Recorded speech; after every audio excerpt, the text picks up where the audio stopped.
है, यानी हमारे पैदा होने से लेकर हमारे मरने तक हमारा दिल लगातार और बिना थके काम करता रहता है और हमारी पूरी ज़िंदगी के दौरान लगातार हमारे जिस्म के तमाम अज़ा में ऑक्सीजन और न्यूट्रिएंट रिच ब्लड यानी ग़िज़ाइयत से भरपूर खून पंप करता रहता है। इसके बावजूद साइज़ में हमारा दिल फीस्ट यानी मुट्ठी जितना होता है, लेकिन क्या आप जानते हैं कि साइज़ में इतना छोटा होने के बावजूद हमारा दिल कैसे हमारी बॉडी में सबसे इम्पोर्टेंट रोल प्ले करता है? दिखने में हमारा दिल कैसा होता है और हमारा दिल हमारे जिस्म में क्या काम करता है? आज की इस वीडियो में हम ह्यूमन हार्ट के बारे में बात करेंगे और वीडियो के आखिर तक आपको इन सब सवालों के जवाब भी मिल जाएंगे।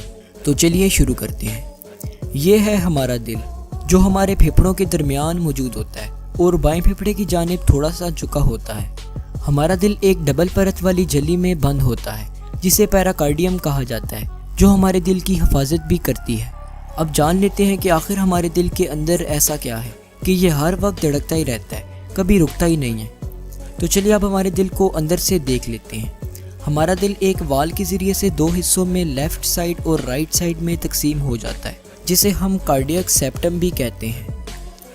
हमारे दिल का दायां हिस्सा डीऑक्सीजनेटेड ब्लड से भरा होता है और दिल की बाईं तरफ ऑक्सीजनेटेड ब्लड मौजूद होता है और बीच में मौजूद ये दीवार यानी कार्डियक सेप्टम ऑक्सीजनेटेड और डीऑक्सीजनेटेड ब्लड को घुल मिल जाने से रोकती है। अब हमारे दिल की ये दोनों साइड्स दो चैम्बर्स में डिवाइड होती हैं। अपर चैम्बर्स यानी ऊपर मौजूद चैम्बर्स को एट्रियम कहा जाता है, जबकि लोअर चैम्बर्स यानी नीचे मौजूद चैम्बर्स को वेंट्रिकल्स कहते हैं। तो टोटल कुल मिला के हमारे दिल के 4 चैम्बर्स होते हैं और यही 4 चैम्बर्स हमारे दिल के मेन पार्ट्स होते हैं। अब हमारे दिल से खून को हमारे जिस्म के बाकी हिस्सों तक लेकर जाने और लेकर आने के लिए हमारे जिस्म में नैरो ट्यूब्स फैली होती हैं, जिन्हें हम ब्लड वेसल्स कहते हैं। ये तो हम जानते ही हैं कि दिल की तरफ खून को लेकर आने वाली नसों को वेन्स कहते हैं और दिल से खून को हमारे जिस्म के बाकी हिस्सों तक लेकर जाने वाली नसों को आर्टरीज कहते हैं।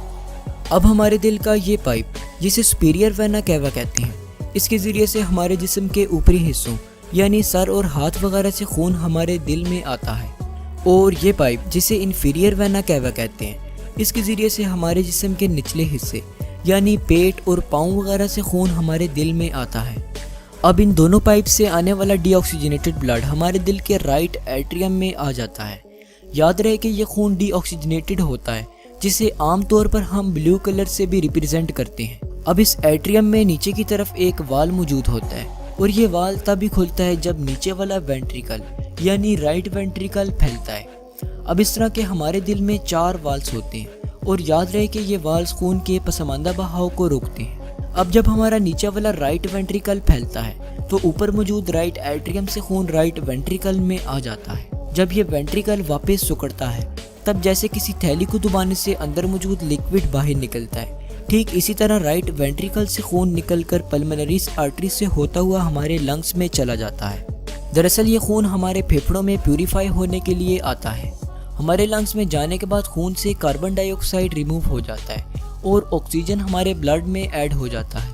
अब ये खून ऑक्सीजनेटेड हो जाएगा और जैसे कि हमने आपको पहले भी बताया था कि डीऑक्सीजनेटेड ब्लड को ब्लू कलर से रिप्रेजेंट करते हैं, ठीक इसी तरह ऑक्सीजनेटेड ब्लड को रेड कलर से रिप्रेजेंट करते हैं। अब ये ऑक्सीजनेटेड ब्लड दोबारा से हमारे दिल की तरफ पल्मोनरी वेन्स के ज़रिए से आ जाएगा और हार्ट में आते ही ये खून लेफ्ट एट्रियम में गिरता है।